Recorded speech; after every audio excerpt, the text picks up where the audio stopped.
Let me talk about the other third case study here, predictive maintenance on pump motor sets. This is about a manufacturer with 300 pump motor sets running in a demanding industrial environment, critical assets, unexpected failure means production stops. So they were doing preventive maintenance on fixed schedules. Every 90 days, you change this part, regardless of whether this part actually needs changing. This approach is safe, but it's inefficient and it does not catch the failures that happen between scheduled maintenance windows.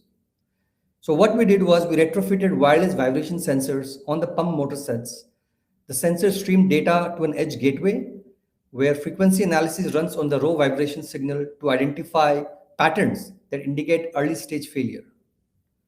The system can now detect bearing imbalance, gearbox wear, and other failure signatures weeks or months before the equipment actually breaks down.